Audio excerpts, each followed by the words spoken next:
शिर्डीतील भिक्षुकांचा प्रश्न गेले काही दिवस चांगला चर्चेत आहे. पण रामनवमी दिवशी शिर्डीत भिक्षुकांसोबत घडलेला प्रकार हा संतापजनक आहे. आयुष्यभर फकीर म्हणून जगलेल्या साईबाबांच्या शिर्डीतच आज भिक्षुकांना डांबून मारण्याची घटना घडली आहे. शिर्डीत 4 एप्रिल रोजी रामनवमीच्या पार्श्वभूमीवर काही भिक्षुकांना ताब्यात घेण्यात आलं होतं. जवळपास 50 जणांना पोलिसांनी उचललं होतं. मात्र त्यातील काही जण हे भिक्षुक देखील नव्हते. केवळ अंगावर मळके कपडे असल्यानं त्यांनाही उचलण्यात आलं. 50 भिक्षुकांपैकी अनेक जण विविध आजारांनी ग्रासलेले होते, तर काही व्यसनाधीन होते. पोलिसांच्या ही बाब लक्षात येताच त्यांना वैद्यकीय तपासणीसाठी रुग्णालयात नेलं. त्यानंतर त्यांना राहता न्यायालयात हजर केलं. न्यायालयाच्या आदेशानं भिक्षुकांची रवानगी अहिल्यानगर जिल्ह्याच्या श्रीगोंदा तालुक्यातील विसापूर येथील शासकीय भिक्षेकरी केंद्रात केली. तिथे या भिक्षुकांना एका खोलीत डांबून ठेवण्यात आलं. सुधारगृहात पाठवण्यात आलेल्यांपैकी 10 भिक्षुकांची प्रकृती 2 दिवसानंतर खालावली. त्यांची रवानगी अहिल्यानगर जिल्हा रुग्णालयात करण्यात आली आणि याच ठिकाणी उपचारादरम्यान सुरुवातीला एकाचा आणि नंतर 3घांचा मृत्यू झालाय.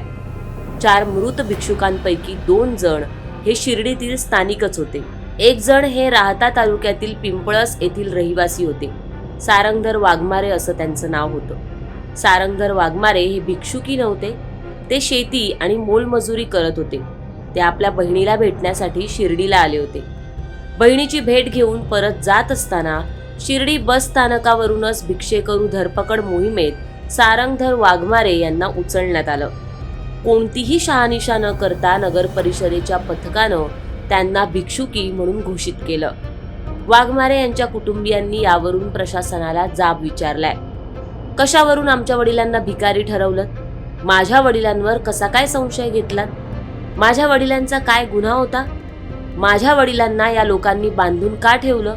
अन्न पाण्याशिवाय आणि पोलिसांनी मारहाण केल्यामुळे जीव गेला, असं सारंगधर वाघमारे यांच्या कुटुंबियांनी म्हटलंय. वाघमारे यांच्यासारखाच इसाक शेख यांच्यासोबतही घडलंय. त्यांनाही भिक्षुकी म्हणून ताब्यात घेण्यात आलं आणि त्यांचाही मृत्यू झाला. त्यांच्याही कुटुंबियांनी शेख यांच्या मृत्यूला पोलिसांनाच जबाबदार धरलंय. खरं तर शिर्डीतील ही घटना धक्कादायक आहे. साईबाबांच्या शिर्डीत गरिबांना अशी वागणूक कशी काय मिळू शकते, असा सवाल आता विचारला जाऊ लागलाय. आज देश विदेशातून करोडोंच्या संख्येनं भाविक साईबाबांच्या दर्शनासाठी शिर्डीत येत असतात. VIP बाबूंसह गोरगरीबही बाबांच्या दर्शनासाठी लाईन लावून उभे असतात. तासन तास लाईनमध्ये उभे राहिल्यानंतर बाबांचं दर्शन घेऊन ते महाप्रसादाचा आस्वादही घेतात. पण याच प्रसादामुळे शिर्डीत भिक्षेकरू वाढत असल्याचा आरोप काही राजकीय गर्भश्रीमंत बाबू करतायत आणि याच श्रीमंत राजकीय बाबूंना खुश करण्यासाठी शिर्डीतील प्रशासन भिक्षेकरूंच्या मागे लागल्याचं बोललं जात आहे. पण शिर्डीत सारंगधर वाघमारे आणि इसाक शेख यांच्यासोबत घडलेला प्रकार काळजाला चटका लावणार आहे. तूर्तास इतकंच. याबद्दल तुम्हाला काय वाटतं हे आम्हाला कॉमेंट करून नक्की सांगा आणि माय महानगर लाईव्हला सबस्क्राईब करायला विसरू नका.